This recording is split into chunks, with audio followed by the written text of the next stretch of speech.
Segunda-feira, 22 de junho de 2026, hora do Café com Cossenza, que entrega tênis fresquinho toda manhã e entrega todos os dias. Então dá aquele like, favorito café no seu player de podcast ou no YouTube para receber a notificação toda manhã bem cedinho. Hoje eu falo de João Fonseca em Halle e Eastbourne, vou repassar os campeões do fim de semana, falar dos brasileiros no quali de Wimbledon, Serena Williams na chave principal de Wimbledon nas simples, e vou começar com Thiago Wilde. Quem segue meu Instagram sabe que eu fui para Piracicaba no sábado, tem um Challenger lá essa semana, o Thiago vai jogar, gravamos uma entrevista lá. É um papo legal, de mais ou menos 20 minutos, ele fala muita coisa que ele nunca falou publicamente, sobre como ele viveu o processo de separação da ex-namorada, Tayane Lima, como ele viu aqueles prints todos sendo jogados na internet, a repercussão, como aquilo afetou a carreira e o lado pessoal dele. Também falou sobre a queda no ranking, falta de foco, falta de dedicação, os erros que ele cometeu. Foi muito bacana ele ter topado não só conversar, mas abordar todos esses assuntos que eu queria levantar e que falam de momentos que são momentos ruins da carreira dele, afinal. E não é todo mundo que topa falar sobre momentos ruins, sobre erros e coisas que não são tão boas. Tem muita gente que prefere falar só depois de vitórias, depois de títulos, e o Thiago passou muito tempo sem falar sobre essas coisas, e foi muito legal que ele tenha falado. Acho que vai ser uma conversa que vocês vão gostar bastante, muita coisa reveladora aí. Eu vou deixar aqui um pequeno trecho, lembrando que a íntegra dessa entrevista vai ser publicado em breve no Café com Cossenza e no Saque Voleio.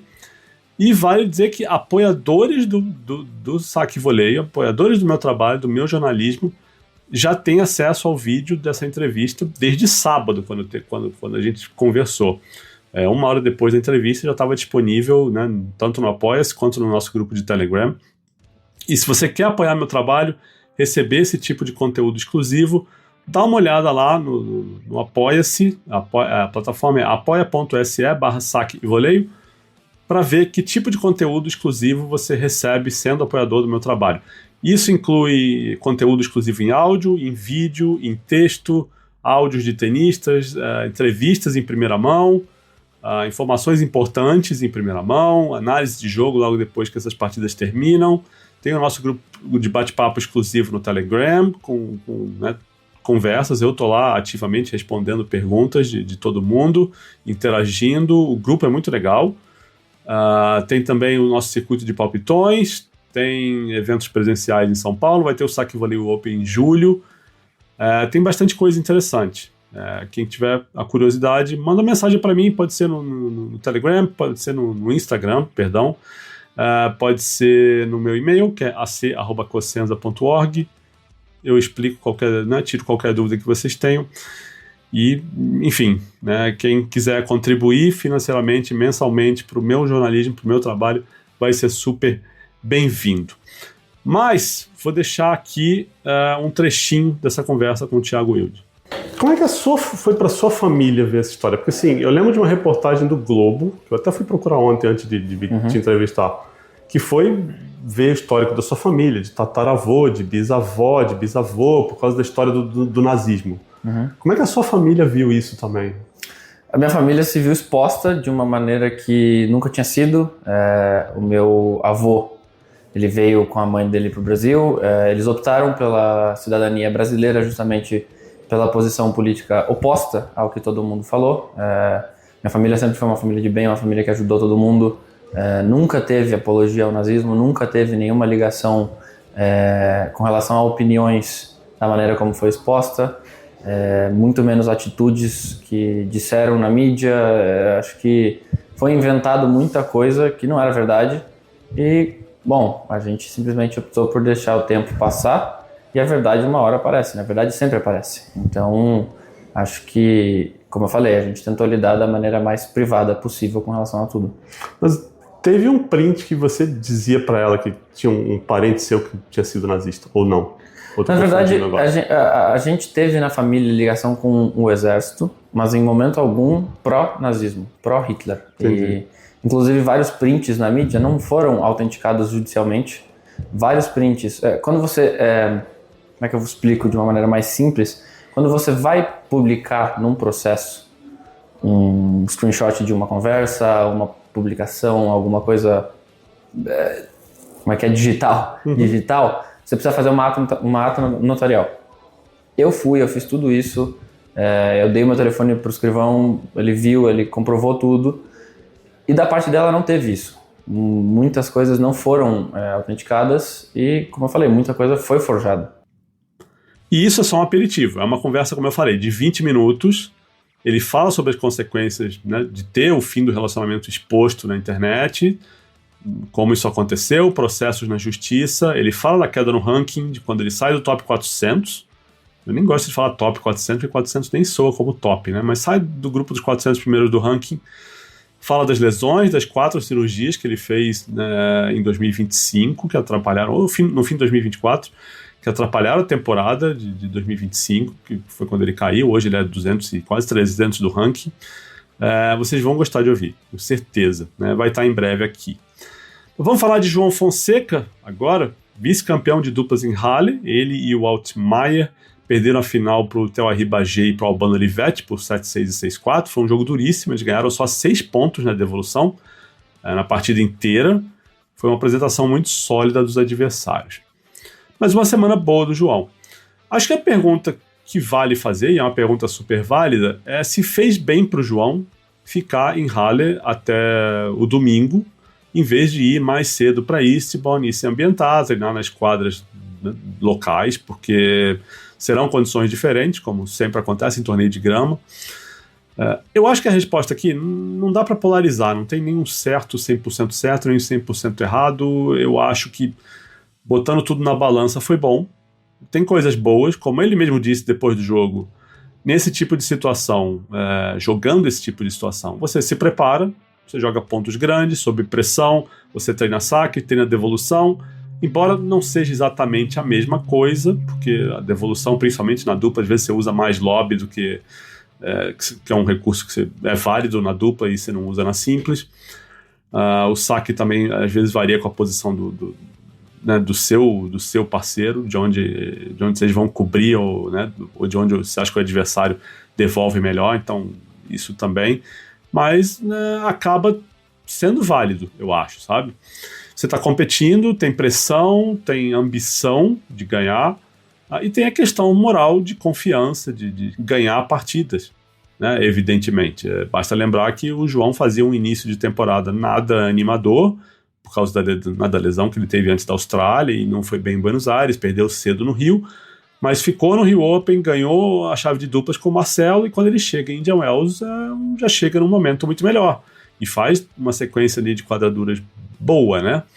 Com Indian Wells e Miami, não avançando, mas fazendo boas partidas. Em Indian Wells ele ganha, se eu não me engano, do Tommy Paul e do Khachanov, e perde aquele jogo que ele fez um jogo ótimo contra o Sinner.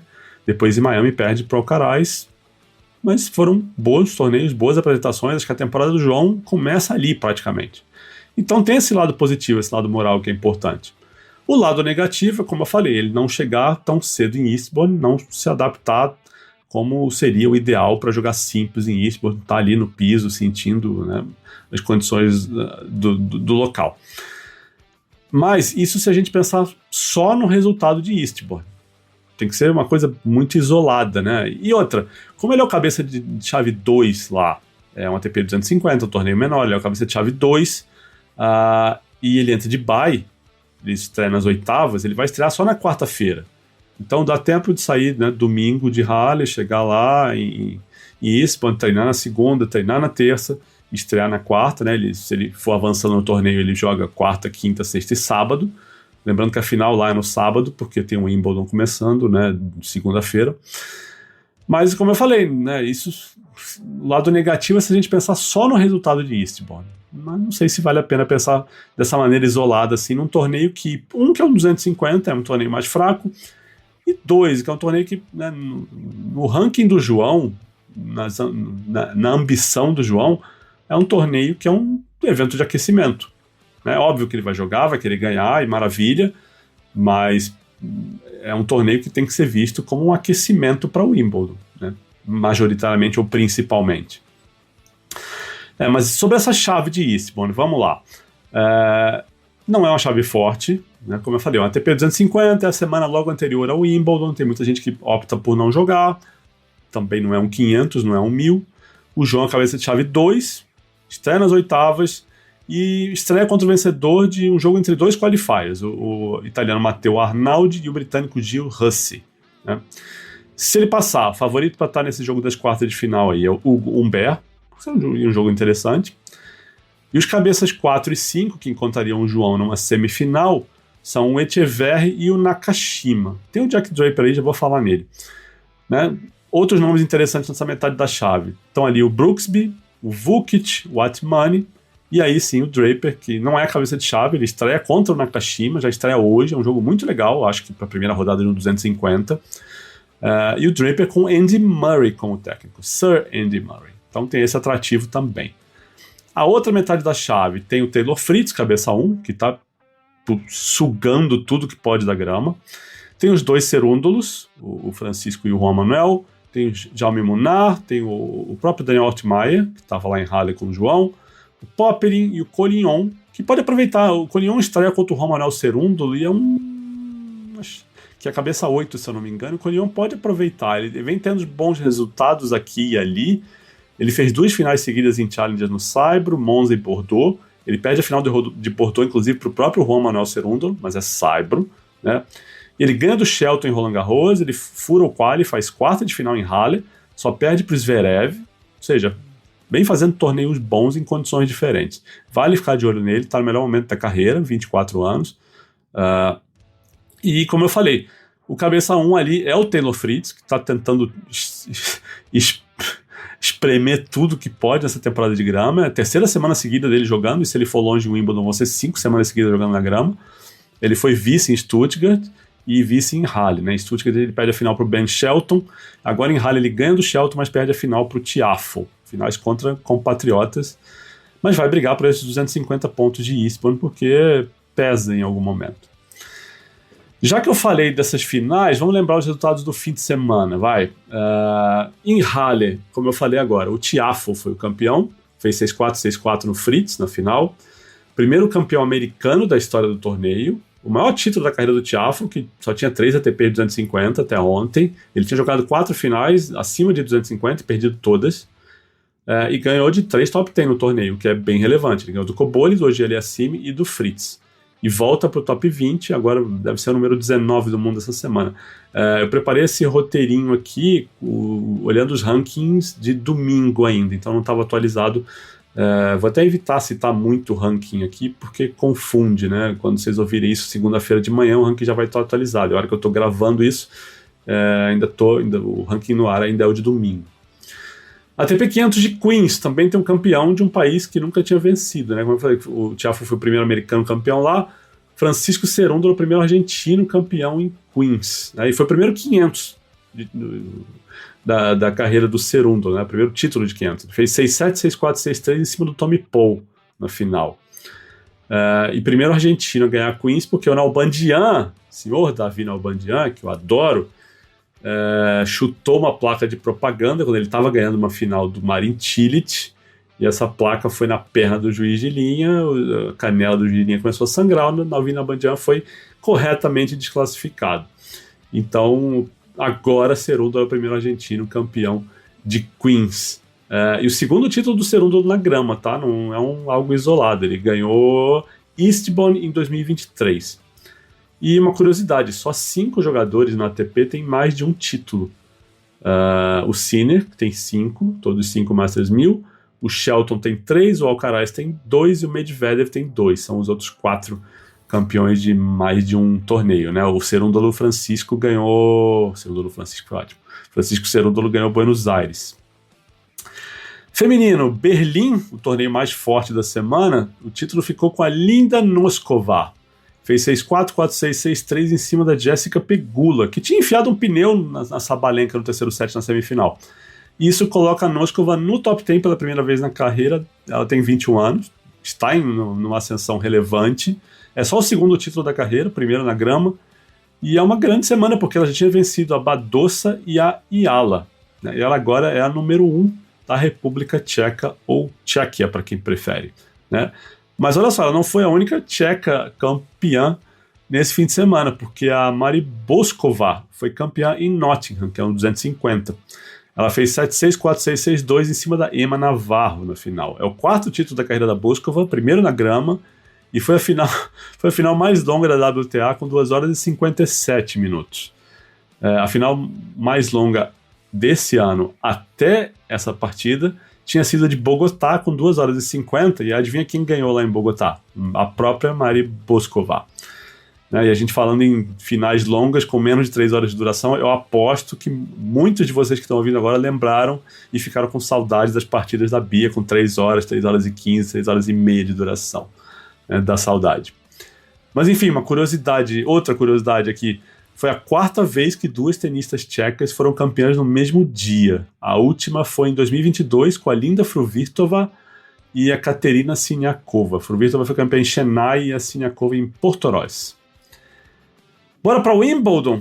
Primeiro, notícia mais quente do fim de semana, vai ter Serena nas simples, sim.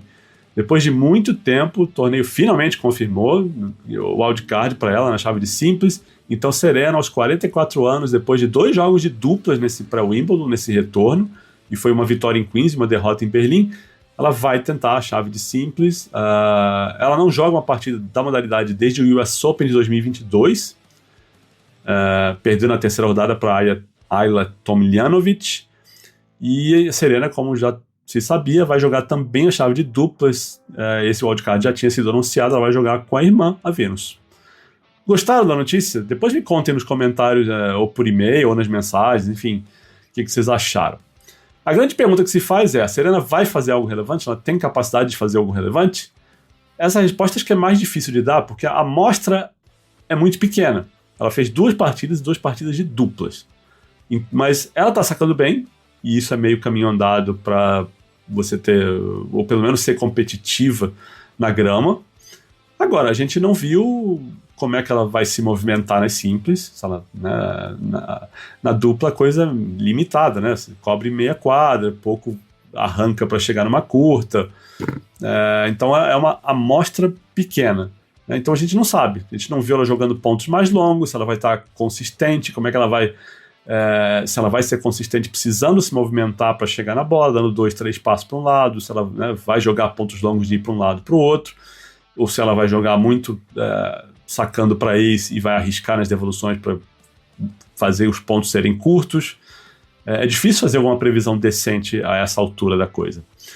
Mas é claro que quando a gente fala de um dos maiores nomes da história do esporte, não convém duvidar demais da Serena, né? Bom, hoje começa o quali também de Wimbledon. Tem 4 brasileiros em quadra. Vamos ver aqui a programação. O Pedro Boscardin faz o segundo jogo da quadra 14. Ele pega o francês Kylian Jacquet. A rodada começa às 7 de Brasília, tá? Então esse jogo do Boscardin pode ser ali 8h30, 9, 9h30. O João Reis entra na mesma quadra 14, logo em seguida. Ele pega o Nikolai Budkov-Kjaer, cabeça 8, número 121 do mundo, jogo difícil. 121 ranking de ontem, tá? Lembrando. O Felipe Meligeni faz o último jogo da quadra 1 contra o Mackenzie McDonald, outro cara perigoso, número 128, cabeça 13 do quali. Jogo difícil também para o Felipe, que não vem jogando. Não joga desde março, se eu não me engano. E o Gustavo Eide, que foi campeão do Challenger de Poznan no sábado, foi Poznan? Acho que foi no Saibro, faz o último jogo do dia na quadra 15. Ele pega o taiwanês Zhang Chunqing, assim que escreve Chun Xin Tseng, mas a pronúncia é Zhang Chunqing. A pronúncia está no site da ATP, eu estou só tentando repetir, tá? Ele era o número 234 do mundo pelo ranking de ontem. O Eide, acho que dos 4, quem vem jogando melhor, quem está em melhor forma, mas está vindo do Saibro, né? 2 dias antes. Então, vamos ver como é que vai ser. Mas ele tem armas, né? A bola dele anda, o saque dele anda. Vamos torcer. O quali feminino não começa hoje, mas vai ter Laura Pigossi. Ela entrou, né, em cima do laço ali. Ela, inclusive, era a última da lista a entrar pelo ranking, né, sem contar o wildcard, quando eu olhei a lista do quali atualizada ontem à noite, domingo à noite. O que tem hoje? Além do quali masculino de Wimbledon, tem jogo em Eastbourne e Mallorca na ATP e Bad Homburg e Eastbourne na WTA. O que eu acho legal de ver? esse Draper e Nakashima em Eastbourne, que eu falei mais cedo. Tem Collignon e Juan Manuel Cerúndolo, também é um jogo muito legal. Tem Kyrgios contra o Walton em Maiorca. Tem Venus Williams contra Begu em Bad Homburg. Venus jogando simples, mais uma vez. Essa chave está interessante. Também tem Towson contra Schneider. Tem Osaka contra Frère. É um jogo que continua hoje. Estava 5-4 para Osaka quando foi interrompido. Primeiro set ainda. E Eastbourne tem, que é uma chave que hoje acho que não tem nada demais, mas tem um Ostapenko contra Fran Jones, que eu acho que vale ficar de olho, né? De brasileiro, tem Orlandinho e Rafa Matos contra Stevenson e Marcos Willis, aquele Marcos Willis, em Eastbourne. E também em Eastbourne, na WTA, tem Luísa e Gabriela Dabrowski contra Anastasia Dechuk e Irina Kromachova. É o mesmo caso do Rublev e Rublov, é aquele com trema que se escreve com E, mas se lê como O. Então é Irina Kromachova que fala. Tem uma pergunta de apoiador aqui para a gente terminar o podcast de hoje, que é do Henrique. Ele até fala no Telegram que eu podia ter respondido lá e não necessariamente no café, mas que podia ser até um cafezinho de boteco. Mas não tem café de boteco hoje. Tem ideias que mandaram aqui, mas estão guardadas. Mas ele pergunta qual é a minha avaliação do Nick Kyrgios, o que eu acho do Kyrgios. Né, ele até diz, pode ser algo pessoal mesmo, expectativa, técnica, estilo de jogo, e o impacto desse tipo de jogador para o tênis. Muita gente acha desrespeitoso, outros acham que gera entretenimento.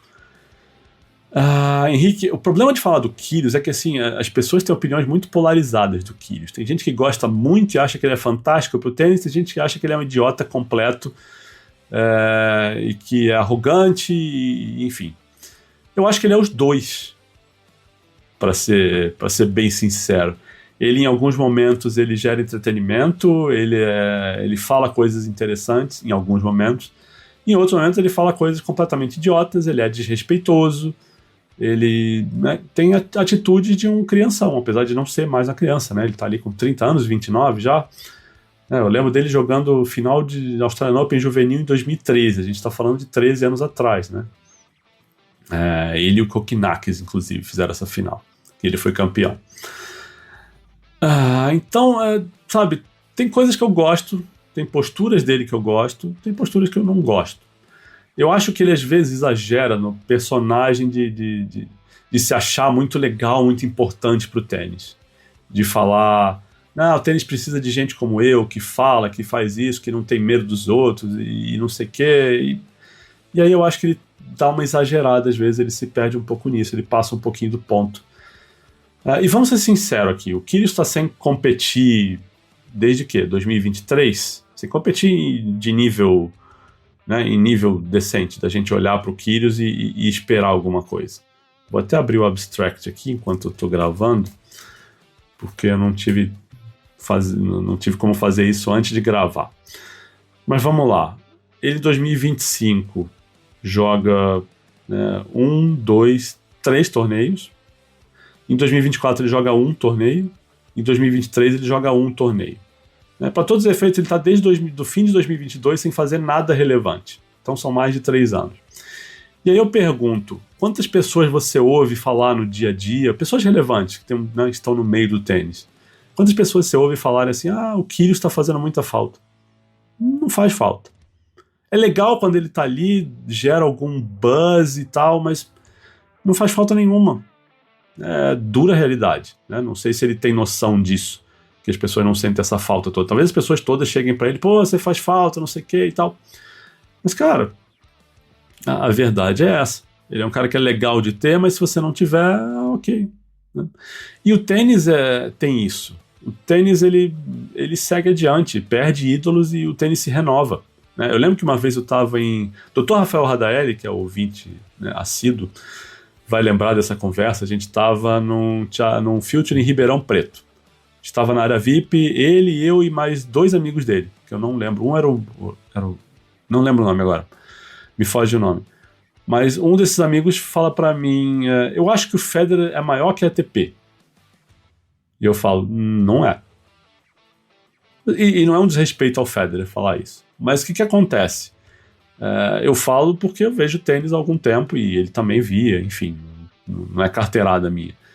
Mas, cara, o ídolo um dia já foi o McEnroe, já foi o Connor, já foi o Agassi. E o Agassi parou. O Agassi foi meu primeiro grande ídolo no tênis. O Guga foi um grande ídolo. O Guga parou de jogar. O Agassi parou de jogar. O Sampras parou de jogar. E se renova. E sai um Agassi e entra um Federer. Entra um Nadal, entra um Djokovic. Né? O Federer e o Nadal pararam. Surge um Alcaraz, surge um Sinner, surge um Fonseca. O esporte se renova. Então, se o tenista se perde muito nessa coisa de eu sou importante demais, não é. Acho que cada um tem que saber o seu tamanho. Mas tem a postura do Kyrgios na pandemia, eu achei muito legal, acho que ele foi muito correto. Eu achava ele um cara interessante de ver em quadra, porque ele não era um cara que abaixava a cabeça para os grandes. Ele não era um cara que perdia jogo do Nadal ou do Djokovic por tremer, né? Tanto que ele ganhou os 2 primeiros jogos do Djokovic, ganhou do Nadal em Wimbledon, por exemplo. Tem vitórias grandes. Mas até onde vai isso? Né? Até onde vai o Kyrgios legal, de posturas boas, e onde entra o Kyrgios que desrespeita árbitro, que bate boca, que atira a cadeira no meio da quadra. Então, tem coisas legais e tem coisas que ele fez que foram muito idiotas. Então, não tem uma posição assim para eu te dizer, Henrique, se eu gosto ou se eu não gosto do Kyrgios. Eu gosto de coisas dele e de coisas que eu não gosto. Né? Não tem... Acho que eu fico muito nos 50% ali. Você pode até me dizer que eu sou mureteiro, que eu estou em cima do muro na resposta, mas tem coisas que eu gosto e tem coisas que eu não gosto. Né? Tem tenistas que eu gosto mais do que desgosto, enquanto tem tenistas que eu desgosto mais do que gosto. Mas é isso, sabe? Outro dia o Rui Mendes mandou uma sugestão de cafezinho de boteco, que era para falar sobre 5 bad boys e 5 bad girls que eu gosto, apesar de serem bad boys. Até hoje eu não consegui fazer essa lista, porque não tem 5 bad boys, assim, na plena acepção da palavra, né, que eu goste, simplesmente por serem bad boys. Né? O Medvedev pode ser um malvadão que eu acho legal, mas é a mesma coisa que o Kyrgios. Eu acho que ele é legal até a hora que ele não é legal. E quando ele não é legal, ele consegue ser muito babaca. Entendeu? Então por isso que até é perigoso fazer esse tipo de lista e fazer esse tipo de comentário, porque às vezes a pessoa que não entende a proposta do cafezinho de boteco, que é para ser um papo descontraído, sem compromisso, tem gente que ouve, é um absurdo você falar isso. Onde está o Guga na sua lista de backhand? Por que não tem o Guga? Por que o Federer está acima do Wawrinka? E as pessoas levam a sério demais quando não era para ser. Então, mas essa lista essa sugestão tá guardada aqui, viu, Rui? Tá na minha listinha aqui.